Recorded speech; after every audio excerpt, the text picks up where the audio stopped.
కరీంనగర్కు ఒక ఐకాన్గా తీగల వంతెన 224 కోట్ల ప్రజాధనంతో కరీంనగర్లో అత్యుత్తమ ప్రాజెక్టుగా దాన్ని నిర్మించారు. ఇప్పుడు పరిస్థితి చూస్తే అస్తవ్యస్తంగా ఉంది. సౌత్ ఇండియాలో first cable bridge Karimnagar sanction. Durgam Cheruvu sanction చేసుకున్నారు కేటీఆర్ గారు మున్సిపల్ మంత్రిగా.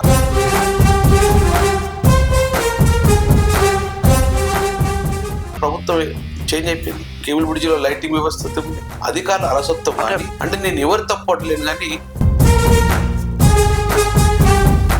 ఈ రాబోయే కార్పొరేషన్ ఎలక్షన్ చూసుకుంటే కొంత బీఆర్ఎస్ కి గట్టు పరిస్థితి అని చెప్పొచ్చు. ఇలాంటి సమయంలో కార్పొరేటర్లు కానీ కొంత మీ అనుచరులు కానీ ఇతర పార్టీలోకి జాయిన్ అవుతున్నారు. దీన్ని ఎలా చూస్తారు? ఇది నాకు తెలిసి అత్యాశ అనుకోవచ్చు. మరి ఇలాంటి పరిస్థితుల్లో బీఆర్ఎస్ మేయర్ పదవిని చేజిక్కించుకునే పరిస్థితి ఉందంటారా? ఇప్పటికీ మేము ఛాలెంజెస్ చెప్తున్నాం. ప్రజలు మా వైపు ఉన్నారు. ఇప్పుడు కేటీఆర్ గారి ఫోన్ ట్యాపింగ్ వ్యవహారం ఏదైతే ఉందో కేటీఆర్ అరెస్ట్ అయ్యే అవకాశాలు ఉన్నాయని చర్చించుకుంటున్నారు. ఒకవేళ అయితే ఎలాంటి పరిస్థితులు దారితీస్తుంది? ఏమన్నా ప్రతికూల పరిస్థితులు ఏర్పడే అవకాశం ఉంది? 100% ప్రభుత్వము ఒక ఫాల్స్ కేసులు పెట్టే ప్రయత్నం చేస్తుంది. ఈ కార్పొరేషన్ ఎన్నికల్లో బీఆర్ఎస్ కి ప్రధాన పోటీ అంటే బీజేపీ కాంగ్రెస్? నాకు తెలిసిన ప్రకారం అయితే కాంగ్రెస్ పిక్చర్ లో లేదు. డెఫినెట్ గా మేము కైవసం చేసిన దిశగా మా ఫిగర్ వస్తుంది. అధికారంలో బీఆర్ఎస్ ఉన్నప్పుడు ఎమ్మెల్యే కమలాకర్ గారు ప్రజలకు అందరికీ అవైలబుల్ ఉన్నారు.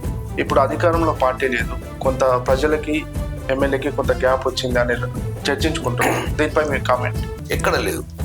ప్రజలకు అందుబాటులో ఉంటాము, కానీ ప్రభుత్వానికి 2 సంవత్సరాలు అవకాశం తగ్గుకున్నాం. కొత్త ప్రభుత్వం ఏర్పడంగానే మేమేదో అగడబట్టడం మీద పడి మన కార్పొరేషన్ ప్రజలకి మీరు ఎలాంటి మెసేజ్ ఇవ్వాలి? ఒక్కటి మాత్రం చెప్పగలుగుతాం. ప్రజలకు అభివృద్ధి కుంటుపడుతుంది. మేము వేసిన రోడ్లు డ్యామేజ్ అవుతున్నాయి, గుంతలు పడుతున్నాయి, ప్రమాదాలు జరిగే అవకాశం ఉన్నది, రోడ్లు అస్తవ్యస్తంగా అయిపోయినాయి, మానేరు రోడ్ కంప్లీట్ అయిపోయింది. ఇవన్నీ కంప్లీట్ చేసిన బాధ్యత మా మీద. కాబట్టి ఈ యొక్క నగరం యొక్క రూపురేఖలు మార్చింది మేమే. మాకు అవకాశం ఇవ్వండి, మమ్మల్ని ఆశీర్వదించని చెప్పి మేము రిక్వెస్ట్ చేస్తున్నాం.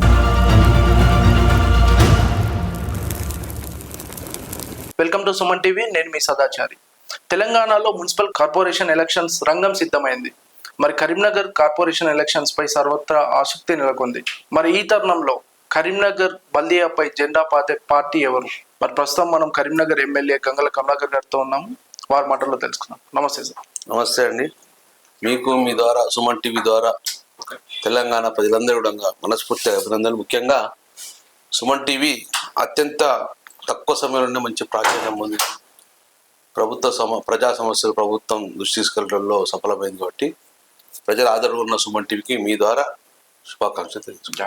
కమలాకర్ గారు, గత 2 సార్లు అధికారంలో ఉన్న బీఆర్ఎస్ పార్టీతో 2 సార్లు కూడా మేయర్ సీట్ ని సంపాదించింది బీఆర్ఎస్ పార్టీ. మరి పరిస్థితి మారింది. బీఆర్ఎస్ ఇప్పుడు హయాంలో లేదు. మరి ఇలాంటి తరుణంలో ఎలాంటి పరిస్థితి ఉండబోతుందంటారు? ప్రభుత్వంలో లేము బీఆర్ఎస్ పార్టీ వాస్తవమే, కానీ 10 సంవత్సరాలు ఈ తెలంగాణ రాష్ట్రాన్ని పరిపాలించినాం. దాంతోపాటు కరీంనగర్ నగరపాలక సంస్థగా మేము పరిపాలించినాం. సో ఈ 10 సంవత్సరాల కన్నా ముందు ఈ కరీంనగర్ నగరం ఎలా ఉండే, 10 సంవత్సరాల క్రితం 40-50 సంవత్సరాలు ఈ కరీంనగర్ నగరం ఎలా ఉండే, ఈ 10 సంవత్సరాల తెలంగాణ రాష్ట్ర పరిపాలనలో కరీంనగర్ ఎంత అభివృద్ధి చెందింది. ఎంత అభివృద్ధి చెందిందంటే తెలంగాణ రాష్ట్రంలోనే ఒక గొప్ప నగరం కరీంనగర్ నగరంగా ఉన్నది. గొప్ప నగరం అంటే గతంలో విధ్వంసం ఉన్న నగరం.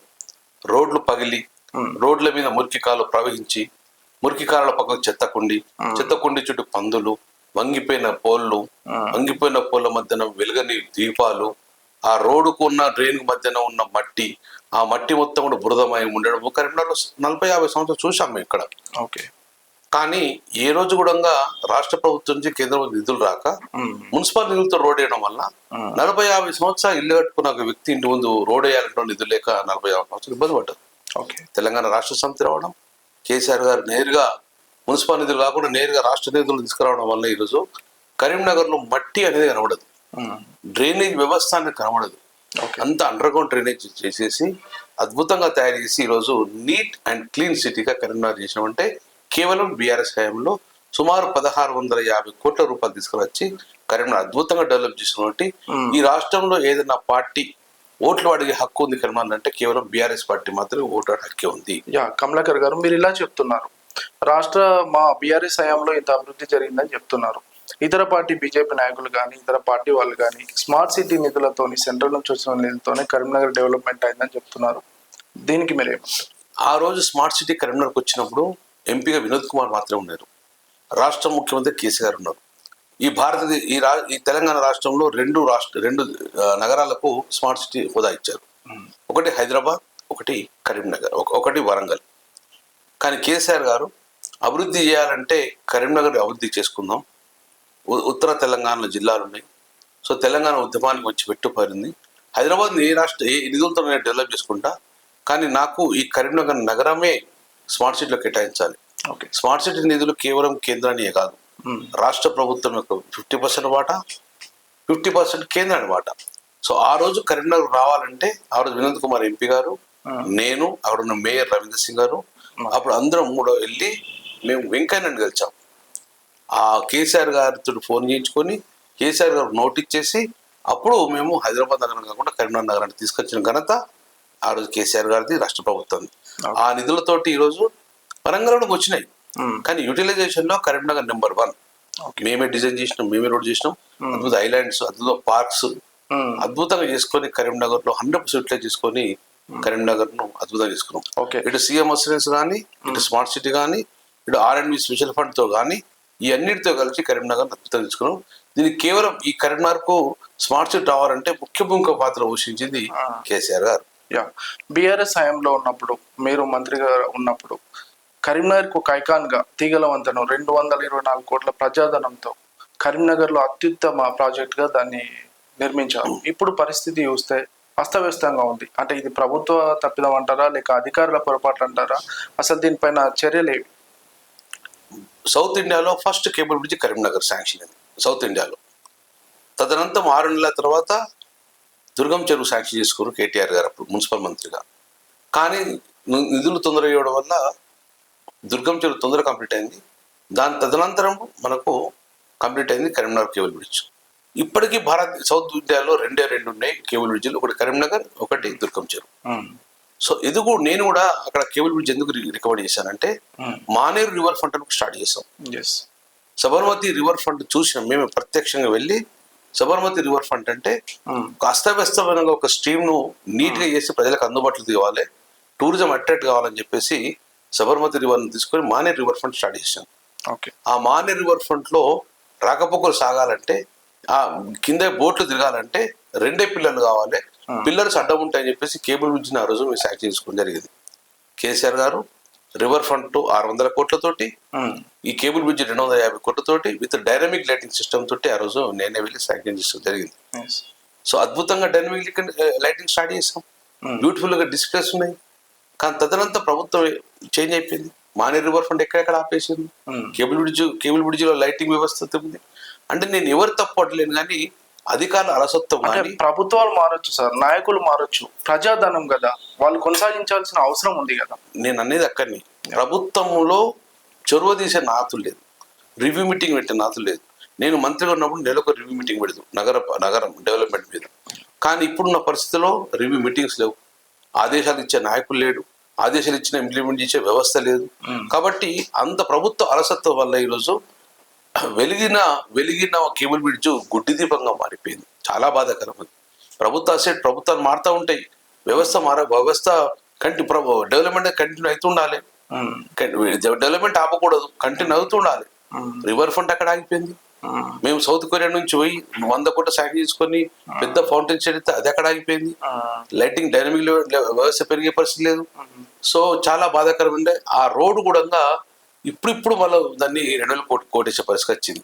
అంటే నేను ఊపరింది అంటే ఈ ప్రభుత్వ ఆస్తి, అది ఆస్తి గంగుల కమలాకర్ టీఆర్ఎస్ పార్టీ ఆస్తి కాదు, ఈ ప్రభుత్వ ఆస్తి, ప్రజల ఆస్తిని కాపాడటంలో ఘోరంగా విఫలమైంది ఈ కాంగ్రెస్ పార్టీ ప్రభుత్వం.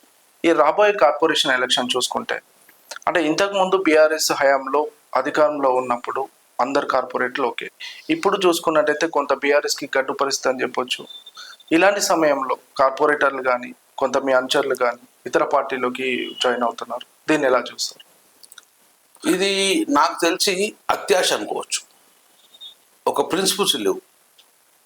ఈరోజు ప్రభుత్వం ఉన్నప్పుడు 10 సంవత్సరాలు టీఆర్ఎస్ పార్టీ వెంబడి ఉండి ప్రభుత్వం ప్రభుత్వం లేనప్పుడు ఇమ్మీడియట్ గా వేరే ప్రభుత్వం వైపు పోవడం అనేది అంటే వారి స్వార్థ రాజకీయాలకు నిదర్శనం. నాయకులు వాళ్ళే కదా, 10 సంవత్సరాలు ఇక్కడ మా దగ్గర పార్టీ పనిచేసారు కదా, ఇక్కడ ఖండమైన వ్యక్తులు, ఇక్కడ రిజెక్ట్ అయిన వ్యక్తులు నీ వేరే పార్టీకి తీసుకోవడం జరిగింది. ప్రజలు ఆలోచిస్తారు కదా, మొన్నటి వరకు నువ్వే పనిచేసినావు కదా, నువ్వు విఫలమైనవుగా, మళ్ళీ ఎట్లా చేస్తారు? సో ఈరోజు మా ప్రభుత్వం అధికారం లేనప్పుడు వెళ్ళిపోయిన నాయకులను ప్రజలు గుర్తించరు. మరి ఇలాంటి పరిస్థితుల్లో బీఆర్ఎస్ మేయర్ పదవిని చేజిక్కించుకునే పరిస్థితి ఉందంటారా? ఇప్పటికీ మేము ఛాలెంజెస్ చెప్తున్నాం. ప్రజలు మా వైపు ఉన్నారు. ఈ డెవలప్మెంట్ చేసింది ఎవరిని ప్రజలు చర్చించుకుంటారు. నాయకులు నాయకులు తక్కువ ఉంటారు, ప్రజలు ఎక్కువ ఉంటారు. సో నాయకులు ఎవరైతే మాత్రం ప్రజల్లో మార్పు ఉండదు. డెఫినెట్ గా ప్రజలు ఈ 10 సంవత్సరాల డెవలప్మెంట్ ఎవరు చేసిండు, రేపు 10 సంవత్సరాలు రేపు వచ్చే కాలంలో డెవలప్ ఎవరు చేస్తారు. ఈ 2 సంవత్సరాల్లో కేంద్రం నుంచి రూపాయి నిధులు రాలేదు, రాష్ట్రం నుంచి రూపాయి నిధులు రాలేదు.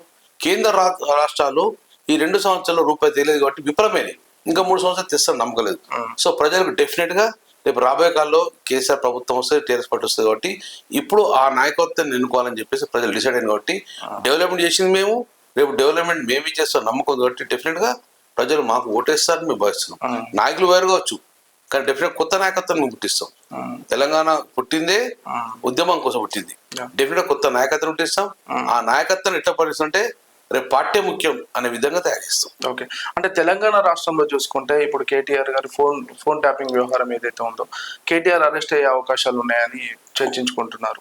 ఒకవేళ అయితే ఎలాంటి పరిస్థితులు దారితీస్తుంది? ఏమన్నా ప్రతికూల పరిస్థితులు ఏర్పడే అవకాశం ఉందా? 100% ప్రభుత్వము ఒక ఫాల్స్ కేసులు పెట్టే ప్రయత్నం చేస్తుంది. ఎగ్జాంపుల్ మీకు చెప్తాం. జగన్ చాలా మంచి సంస్కరణ చేశారు ఆంధ్రాలో. 80% జగన్ గెలుస్తాడని ప్రజల నమ్మకం ఉండే. ఒక మూమెంట్ లో జగన్ ఏమనంటే 175 సీట్లు ఉన్నా, వై నాట్ 175 అన్నారు. 174 వరకు 170 కూడా గెలవాలి అనే ధీమాలు ఉన్నారు.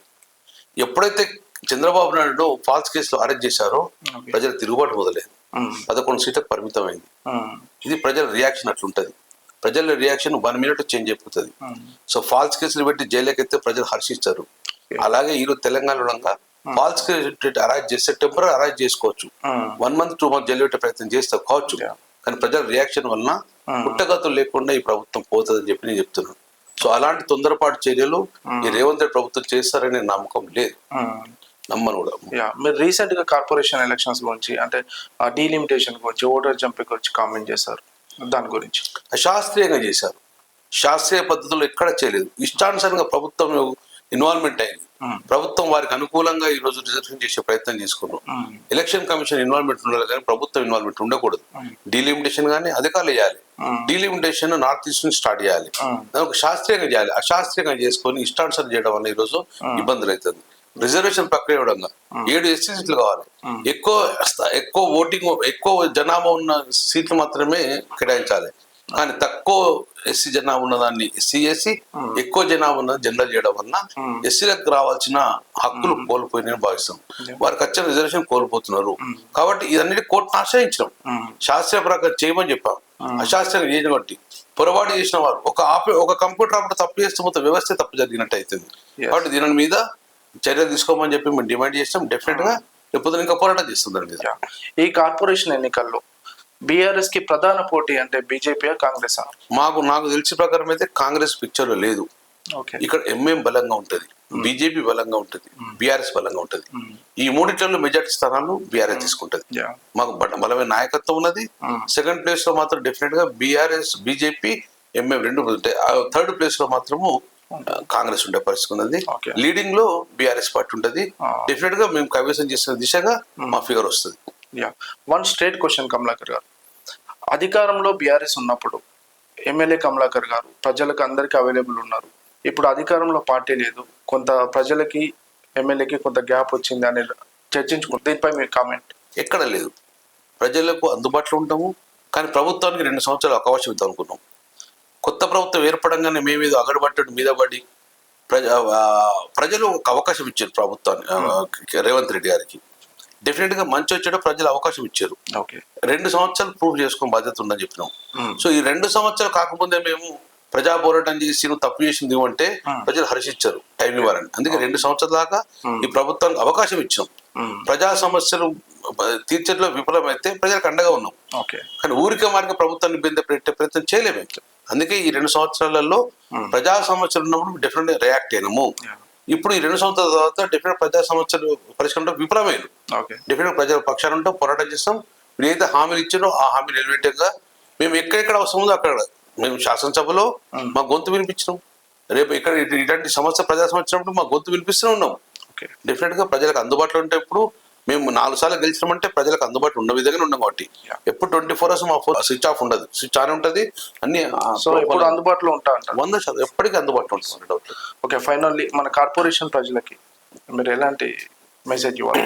ఒక్కటి మాత్రం చెప్పగలుగుతాం ప్రజలకు, అభివృద్ధి కుంటుపడుతుంది. మేము వేసిన రోడ్లు డ్యామేజ్ అవుతున్నాయి. ఆ రోడ్ల మీద మళ్ళీ 2,000 కోట్లు వేయాలంటే నేను ఆ 10 సంవత్సరాల్లో 3 సార్లు 2,000 కోట్లు వేసాను. కానీ ఇప్పుడు ఒక్క 2,000 కోట్లు వేయలేదు. గుంతలు పడుతున్నాయి, ప్రమాదాలు జరిగే అవకాశం ఉన్నది, రోడ్లు అస్తవ్యస్తంగా అయిపోయినాయి, మానేరు కంప్లీట్ అయిపోయింది. ఇవన్నీ కంప్లీట్ చేసిన బాధ్యత మా మీద కాబట్టి మాకు ఈ యొక్క కార్పొరేషన్ ఎన్నికలలో మాకు మద్దతు ఇవ్వండి. డెవలప్మెంట్ చేసింది మేమే, రేపు డెవలప్మెంట్ మేమే చేస్తాం. మాకే సత్తా ఉన్నది. రేపు రాబోయే 3 సంవత్సరాల్లో మళ్ళీ ప్రభుత్వం టీఆర్ఎస్ ప్రభుత్వం ఏర్పడుతుంది. డెఫినెట్ గా దాని చూసి మాకు అవకాశం ఇవ్వాలి. ఈ 2 సంవత్సరాల్లో బీజేపీ రూపాయి నిధులు తీసుకురాలేదు, కేంద్రం నుంచి రాష్ట్ర ప్రభుత్వం నుంచి ఒక నిధులు తీసుకురాలేదు. ఇప్పటి వరకు మేము ఇచ్చిన నిధులతో పనులు జరుగుతున్నాయి. ఆ పనులు కంటిన్యూ అయినా మంచిగా అది కూడా కంటిన్యూ అయ్యే పరిస్థితి లేదు. కాబట్టి దయచేసి ఈ యొక్క నగరం యొక్క రూపురేఖలు మార్చింది మేమే, మాకు అవకాశం ఇవ్వండి, మమ్మల్ని ఆశీర్వదించని చెప్పి మేము రిక్వెస్ట్ చేస్తున్నాం. సో చూసారు కదా, కరీంనగర్ కార్పొరేషన్ లో చేసిన అభివృద్ధి అంతా మా హయాంలోనే జరిగింది. సో ఈ కార్పొరేషన్ అనేది మేమే కైవసం చేసుకున్న అనే ధీమాలో ఉన్నారు కమలాకర్ గారు. Thank you.